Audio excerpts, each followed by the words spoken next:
What's up guys, Houndish here, and today we're breaking down the weekly reset for Destiny 2 this coming Tuesday, May the 9th. And so with this reset, we're going into the second week of Guardian Games for the year, so we'll touch on a couple of updates from Bungie, and we get the Eververse store with some new Guardian Games items. But on top of that, with us being only a couple of weeks out from the new season, Bungie have told us to be on the lookout for more Season of the Deep news, but for gameplay, we'll also cover the weekly Nightfall, the featured weapon, playlists and boosts for the week. Plus we'll round up the relevant activities, featured rewards, and everything worth knowing for the reset in Destiny 2. So as always, I hope you guys find the video helpful today, and if you do, be sure to get subscribed for more Destiny content. But otherwise, let's get into it. And initially, of course, this week the Guardian Games continues. Titans got the win last week, so potentially that trend is going to continue, especially based on what we can see in the tower right here. Although a slightly weird bug that Bungie pointed out at the end of last week, and they said, "We're aware that an in-game message announcing the winner of Guardian Games was sent out erroneously, and Guardian Games still have 2 weeks left, and the winning class has not yet officially been announced." And of course on Friday it did say that Warlocks had won the entire event. Obviously that isn't the case and it's just an error, but let us know who you're repping in the Guardian Games and whether you plan to continue the grind this week. The only other things worth quickly noting about Guardian Games is that Bungie say the Heir Apparent and Catalyst acquisition quests will now progress from all medallion sources, as there was a bug related to that at the start of the event. They've also said that Platinum Neptune cards will now progress the Record Setter Gilding Triumph. And they also reduced the crest pickups required in the Supremacy Fly the Flag bounty, plus that mode now displays all matchmaking option descriptions. So just a couple of quick updates following that first week of the event. Outside of the game this week though, some news things to potentially look out for, and Bungie have said that they will have more to share on Season of the Deep leading up to its launch on the 23rd of this month. And they plan to give us more info on weapon and armor changes, as well as showing off some new exotics, and asking us to save the date for a new dungeon. So of course, potentially, we will get a bit more news this week, but as always, it's stuff that I will keep you posted on. For other activities this week though, Zone Control will be featured in Crucible, and of course Trials will return on Friday with the daily reset. Also as always, we'll see the refresh for Neomuna, so the weekly story mission will refresh for that pinnacle, as well as the Vex Incursion Zone change-in, which should move over to Zephyr Concourse, where we'll also see a new Partition mission. For the Vanguard though, this week, the featured Nightfall will be the Glassway, and the weapon that's featured will be the Buzzard Sidearm. But on top of that, we are going to get bonus Nightfall rewards all week long, so it's going to be a pretty good time to jump in and complete some Nightfalls.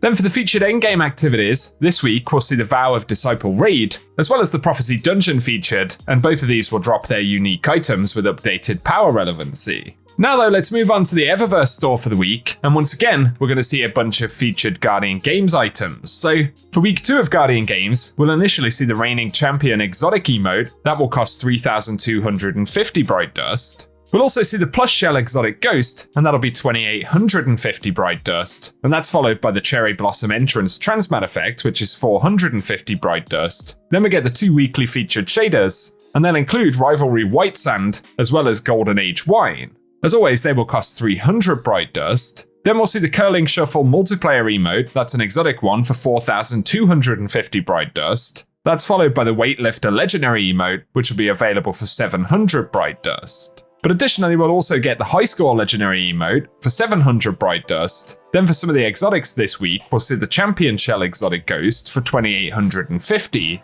As well as the exotic Sparrow, the Vie for Glory, which will be 2,500 Bright Dust. And the exotic ship, the Victor's Pelican, which will be 2,000 Bright Dust this week. According to Today in Destiny, we don't get a preview showing an exotic weapon ornament this week, so not entirely sure if we'll get one. It's possible that we will. But the final item for Eververse this week will be the Guardian Games projection, a legendary ghost projection there for 1,500 Bright Dust.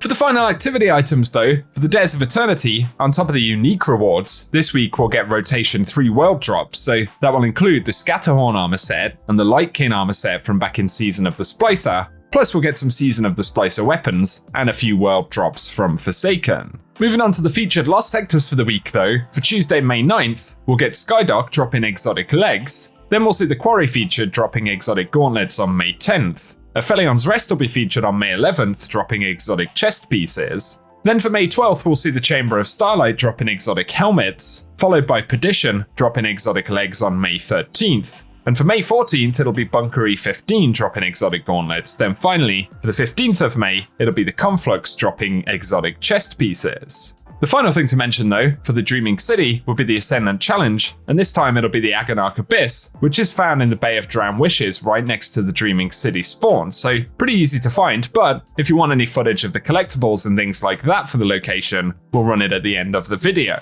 And for today guys, that's everything we have to round up in the weekly reset, so as always, I hope the video has been useful. I'll keep you posted on any news that we get throughout the week, so be sure to get subscribed and let us know down below if you'll be diving into the game this week. But otherwise, if you have enjoyed the video, a rating below also really does help us out on the channel. And for now, whatever you get up to, I hope you guys have an awesome day.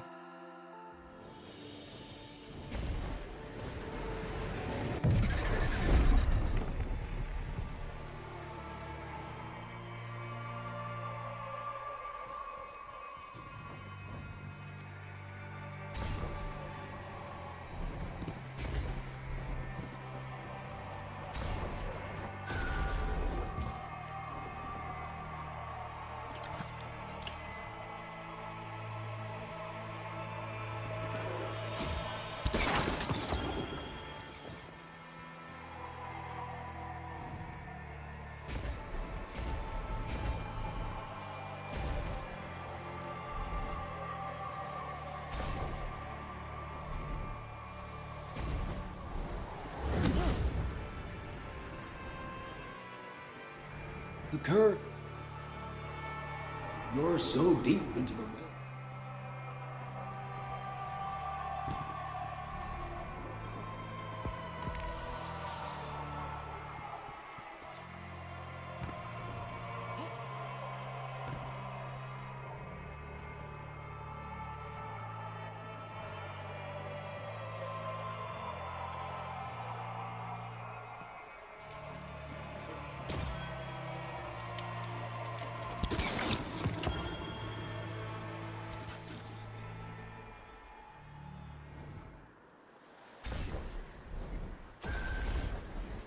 Guardian down.